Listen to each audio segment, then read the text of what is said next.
La nouvelle lune de ce 12 août 2026, mercredi 12 août 2026, à 19h36, heure de Paris. Et une nouvelle lune puissante, puisque se produit au même moment une éclipse solaire. Donc éclipse solaire, ça veut dire que c'est le soleil qui est éclipsé. Alors moi je me souviens, je suis un enfant des années 90 moi, et je me souviens qu'en 99, il y avait eu une éclipse comme ça. Alors j'étais en Espagne à l'époque, chez ma famille, et puis c'était impressionnant. J'étais fasciné par le phénomène parce que il faisait jour, il faisait chaud et d'un coup nuit. Eh ben, ça va être très symbolique ce que je vais te partager dans cette vidéo. Reste bien jusqu'au bout. Je vais te donner un maximum d'informations et dans l'aspect astrologique et dans l'aspect alchimique qu'il implique et dans l'aspect, pourquoi pas aussi théurgique, donc magique, dans ce qu'il implique au niveau symbolique et mythologique. Tout ça, ça représente les 5 portes de la grande tradition hermétique, Hermès, qui est en lien justement avec Mercure, le mercredi de ce 12 août. C'est peu avant la fête mariale du 15 août, donc de Marie. Et ça aussi, je vais mettre en avant certains archétypes. Et tous ces archétypes-là, toutes ces portes initiatiques qui permettent de rentrer dans le temple sacré par la gnose, la connaissance, c'est aussi ce que je propose dans mes formations, dans mon école Initio, dont tu pourras retrouver le lien en dessous.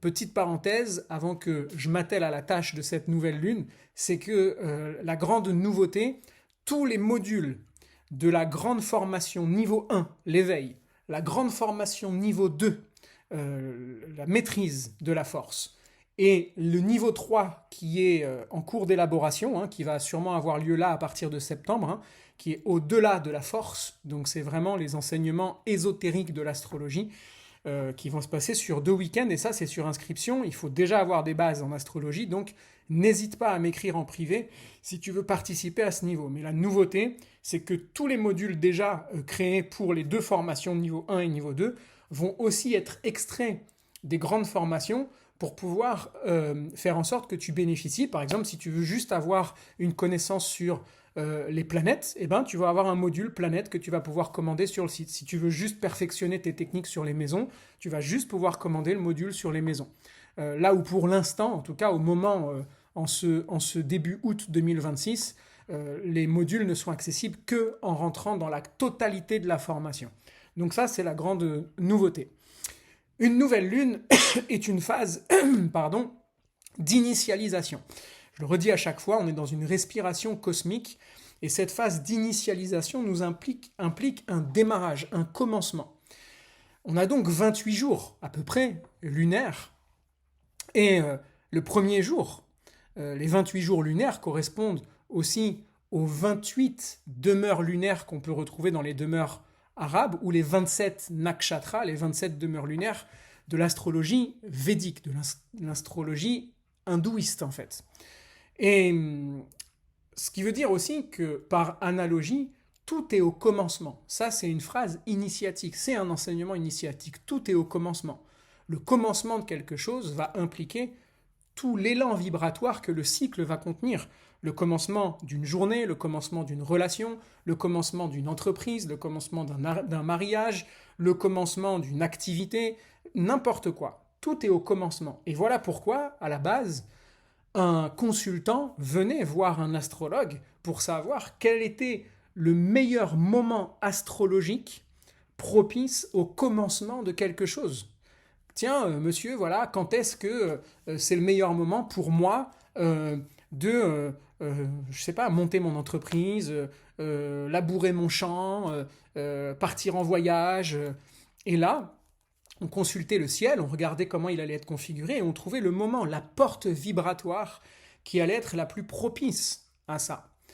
Alors, on pourra en parler en détail là-dedans, mais cette nouvelle lune, ça veut dire que le démarrage, le moment d'une nouvelle lune, ça dure 2 jours à peu près, une nouvelle lune, le temps que la lune traverse le signe. Bon là, tu peux le voir qu'elle est déjà à 20 degrés du lion, donc collée au soleil. Donc ça veut dire qu'elle est déjà à la fin du signe du lion. Donc ça veut dire que ça va durer à peine une journée. la force vibratoire de cette nouvelle lune. Et pour cause, parce qu'elle est tellement puissante que l'horlogerie céleste, elle fait bien les choses.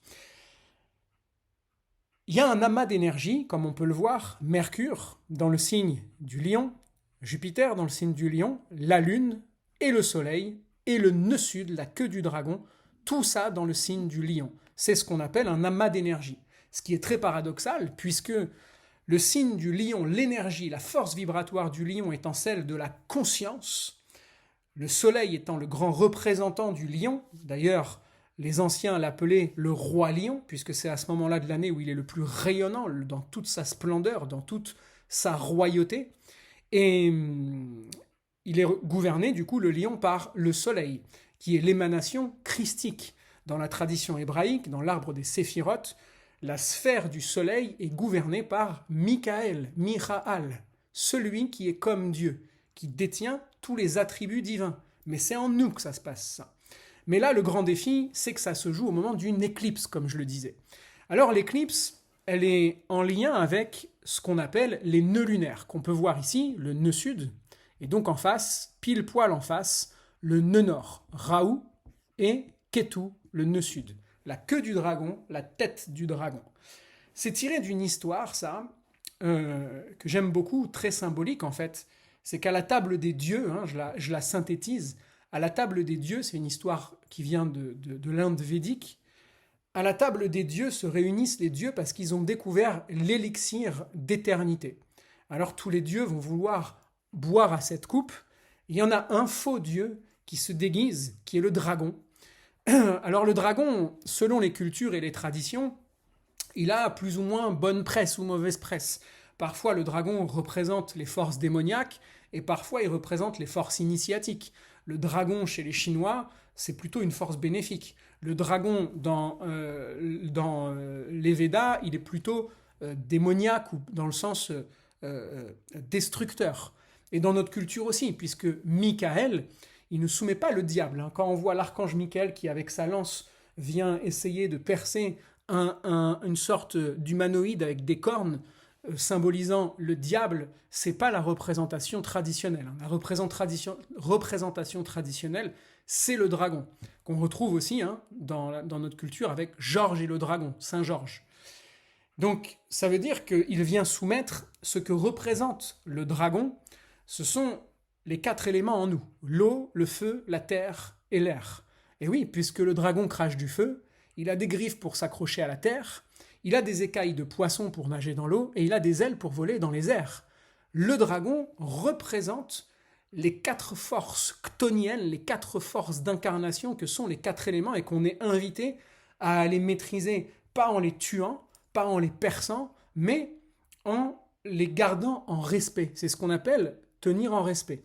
Et d'ailleurs, je te mets en lien sous cette vidéo le lien vers la formation, vers l'enseignement, je crois qu'il dure un peu plus de 30 minutes ou 40 minutes, je ne sais plus, sur justement l'enseignement de l'archange Michael et du dragon. Donc franchement, vas-y, parce que ça donne des vraies clés, des clés puissantes sur ton cheminement et ce que représente vraiment la maîtrise du dragon en nous. Quoi qu'il en soit, dans cette histoire, le dragon se déguise et veut aller à la table des dieux pour boire l'élixir d'éternité. Seulement, le soleil et la lune le reconnaissent. Et puis, ils vont aller cafeter à Vishnu, je crois. Et donc, Vishnu, il sort son disque de lumière, il le jette, et il coupe le dragon en 2. Sauf que le dragon, il est rancunier, et derrière, il va passer son temps à courir, plutôt à voler, derrière le soleil et la lune pour les dévorer. Et voilà pourquoi, à chaque fois que les nœuds lunaires, donc la queue du dragon et la tête du dragon, s'alignent avec la position du soleil et de la lune, ça aurait pu être en face, on aurait très bien pu avoir la lune en face au moment d'une pleine lune, bon là c'est au moment d'une nouvelle lune, donc pour info, une éclipse solaire, c'est quand, imaginons qu'on a le soleil ici, on a la Terre qui est là, et donc nous on est ici sur la Terre, et puis la lune, il faudrait que j'ai une 3e main pour représenter la Terre ici, mais la lune qui tourne autour de nous, elle va passer entre le soleil et la Terre, et donc elle va nous cacher à la vue le soleil. Alors qu'une éclipse lunaire, c'est plutôt la Terre qui passe devant la Lune, et on a l'ombre de la Terre qui va être réfléchie sur la Lune. Donc on va voir la Lune qui va être éclipsée. Et donc là, c'est solaire, c'est encore plus puissant parce que c'est le principe de lumière qui est dévoré.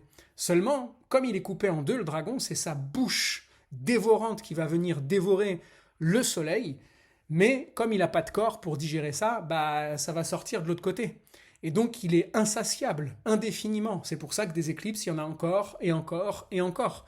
Parce qu'il veut continuer à les dévorer, mais il n'arrive jamais à ses fins, puisqu'il n'a plus de corps pour le digérer. Eh bien, ici, on voit que c'est la queue du dragon, donc les forces karmiques, tout le bagage karmique qui est en lien avec ce que représente le monde du lion.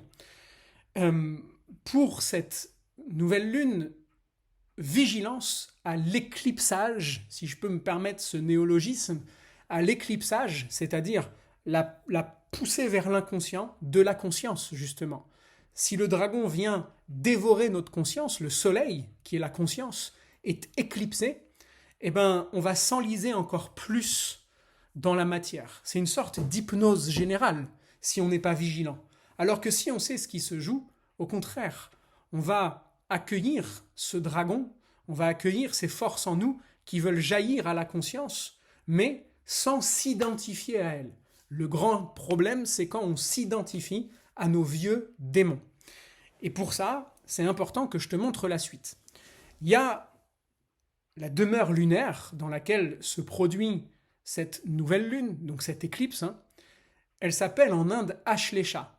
Ashlesha veut dire l'enlacement. Elle est représentée par un serpent qui s'enlace autour d'un individu ou de quelque chose. Et donc l'enlacement, il produit des nœuds. Et bien tiens, on a encore cette symbolique-là, des nœuds. Mais qu'est-ce que représentent les nœuds du serpent? Ben, ils sont tous nos nœuds karmiques à nous. Tout là où il y a eu un nœud, c'est quoi? C'est quand il y a la ficelle qui s'enroule sur elle-même tellement qu'elle bloque ensuite la circulation de l'énergie parce qu'il y a eu un enlacement qui a produit une stagnation, une fixité. Et tant qu'on ne dénoue pas cette énergie, eh ben, on va rester bloqué et on va toujours buter contre ça ou se battre contre ça. D'ailleurs, dans la tradition christique, chrétienne plutôt, il y a la neuvaine et la série de prières qui s'appelle Marie qui défait les nœuds.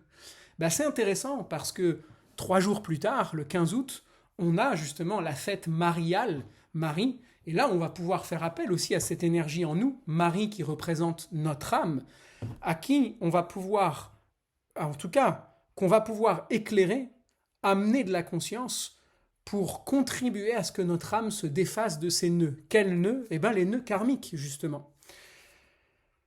Cette énergie de Ashlesha, du serpent qui s'enroule ou qui s'enlace, elle m'a fait penser à 2 choses.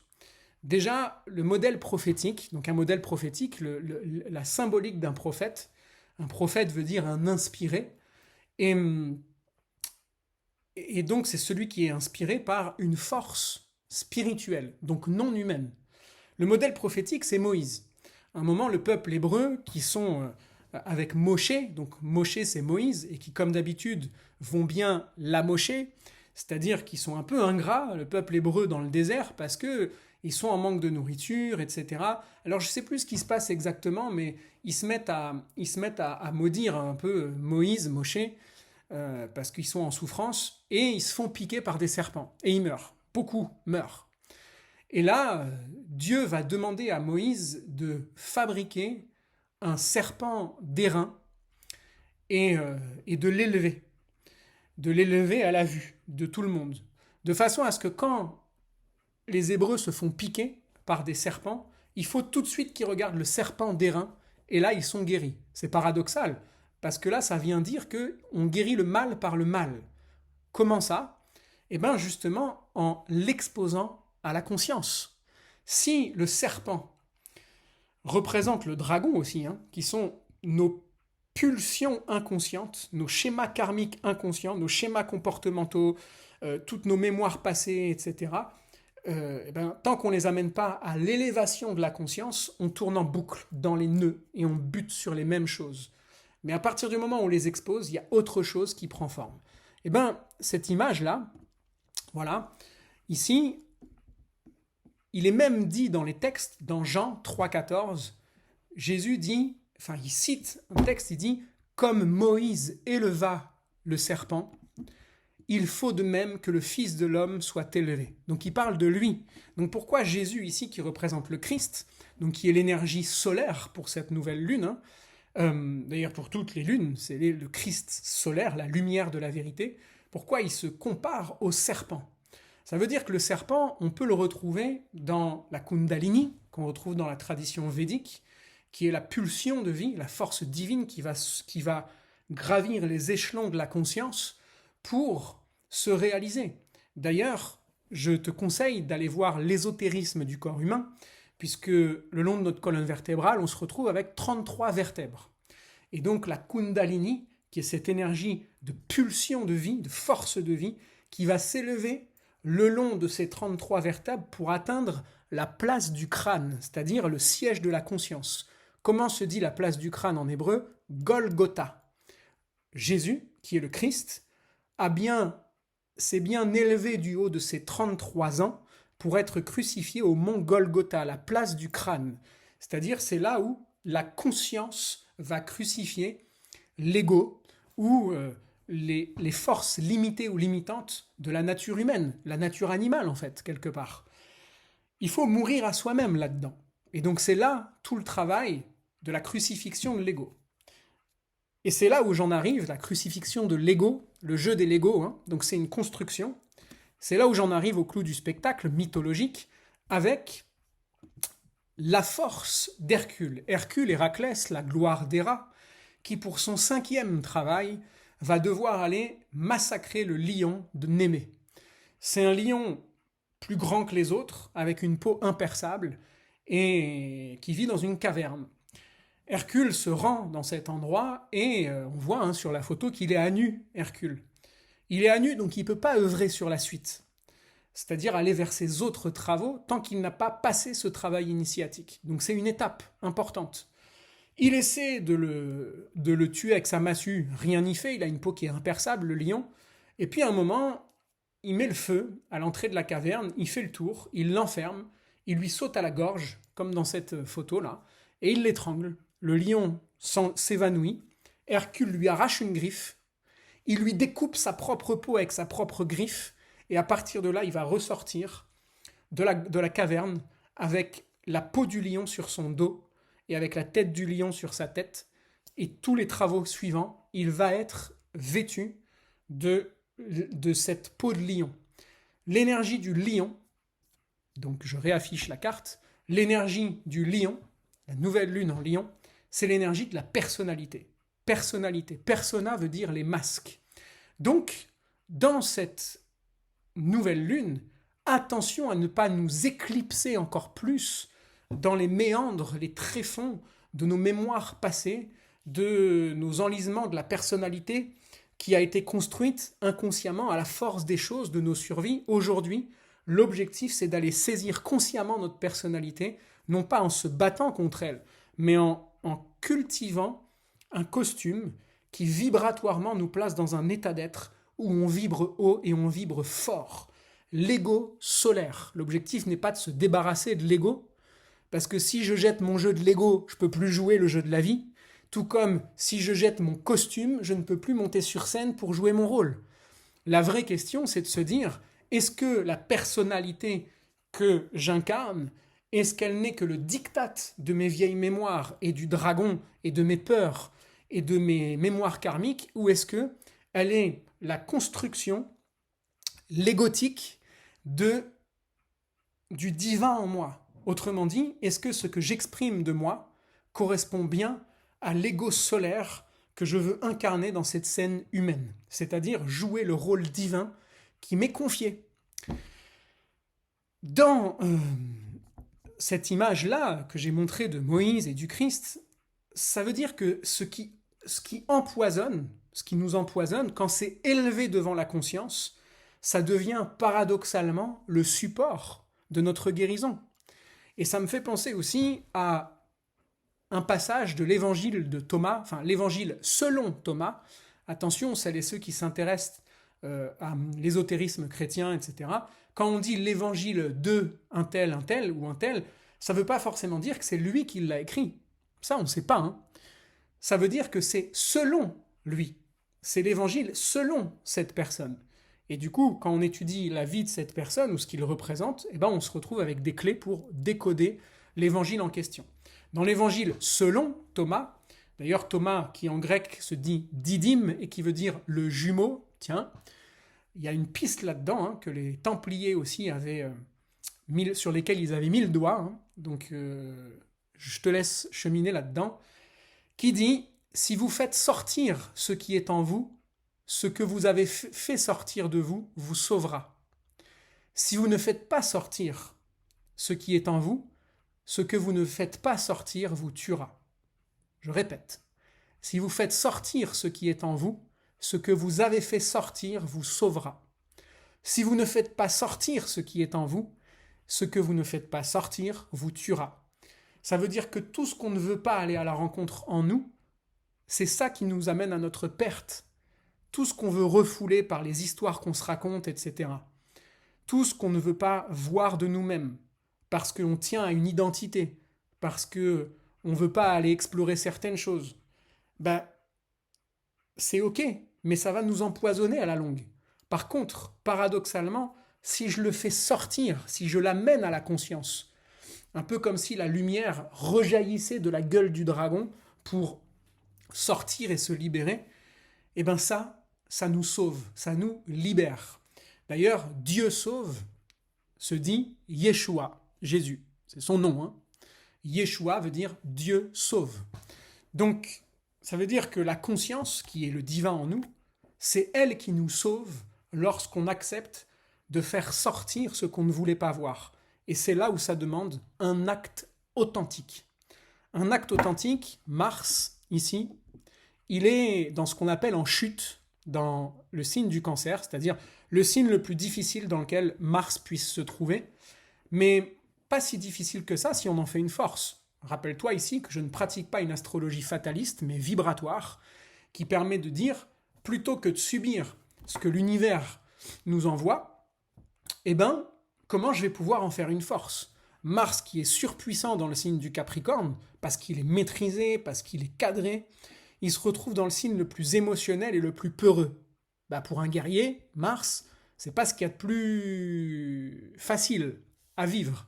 En revanche, utiliser cette force de façon positive et constructive, c'est de se dire, et si mon épée, mon courage, ma force, ma volonté, je la tournais vers ce qu'il y a de plus vulnérable en moi. Pas pour me battre contre, mais pour m'en saisir avec ma conscience, avec le courage de ma volonté. Je veux aller voir ce qui en moi a besoin d'être transmuté, alchimisé, de passer du plomb, Saturne, en or. Et là, on voit que le seul trigone qu'on a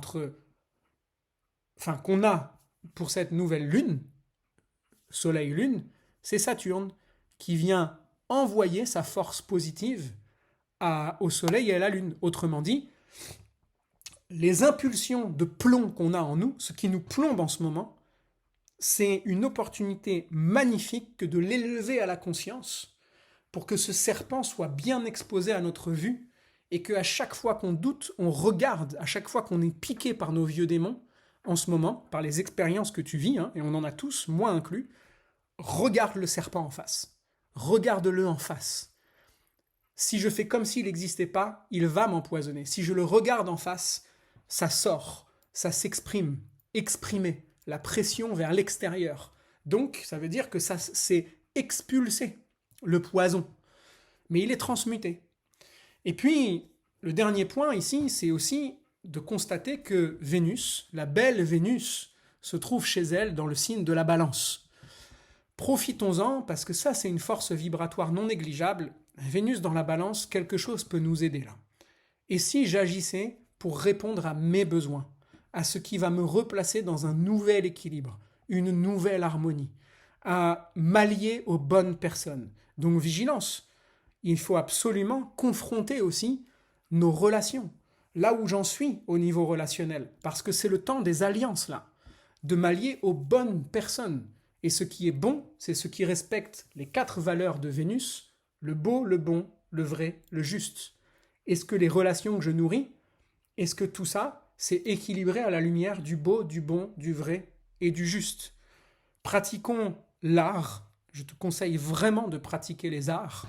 Et je pense que si un des progrès technologiques, comme l'intelligence artificielle, etc., pouvait avoir quelque chose de positif, ça serait justement de nous libérer du temps pour pouvoir nous adonner à des pratiques qui élèvent la conscience. L'art, la musique, la culture, l'étude, et j'en passe. Donc ça nous demande de nous rééduquer aussi à ça.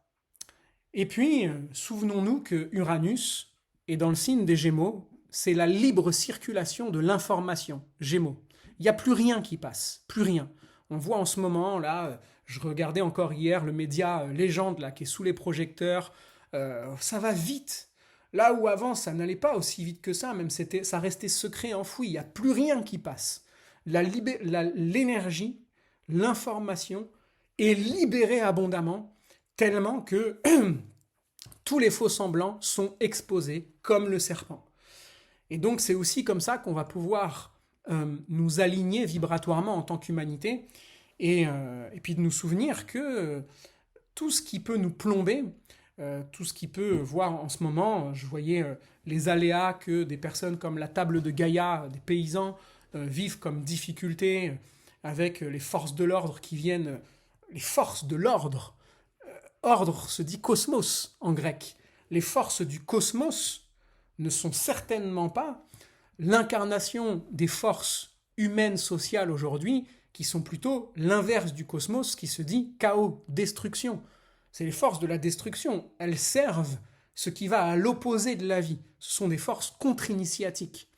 On regarde par exemple, ça c'est une symbolique tellement puissante du serpent qui doit être exposé à la vue, c'est que, par exemple, on a les baleiniers, là, avec l'association Sea Shepherd de Paul Watson, où la police, ou je ne sais plus ce que c'est, les forces de l'ordre, du chaos, viennent intervenir parce que le baleinier qui allait tuer celles qui sont les garantes de l'harmonie de nos océans par leur chant sacré et vibratoire, les baleines, ils butent des baleines à gogo et ils se plaignent qu'il y a le Sea Shepherd et leurs bateaux qui viennent les embêter. Et bien la police, les forces du chaos, viennent servir les baleiniers. Donc ils viennent chasser et interpeller les bateaux qui sont là pour protéger les baleines. On est dans une inversion totale des valeurs divines. C'est-à-dire on est dans une société et un monde contre-initiatique en puissance.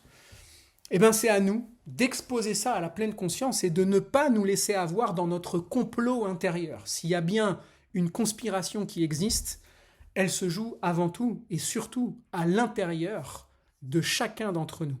Et donc c'est à nous de garder cette conscience et d'avoir notre souveraineté, et c'est à ça que nous invite cette nouvelle lune, entre autres, en tout cas humblement dans ma lecture, c'est-à-dire de ne pas laisser s'éclipser notre souveraineté.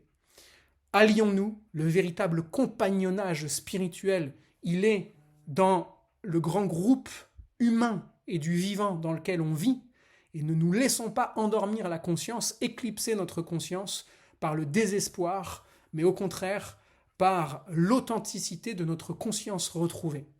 Et je me ferai un plaisir, pour celles et ceux qui le souhaitent, de vous guider pour des consultations. J'avais mis une pause là, mais je reprends, ça y est. Donc à partir de la semaine prochaine, il y a à peu près 3 semaines ou 4 semaines d'attente. Donc n'hésitez pas à prendre votre consultation maintenant, parce que la rentrée va arriver et on va vite passer à 2 mois, 3 mois d'attente. Donc prenez votre consultation maintenant et je me ferai un plaisir de te guider vers les voies de la conscience. Va vers toi, diffuse ta lumière et que la paix soit avec vous.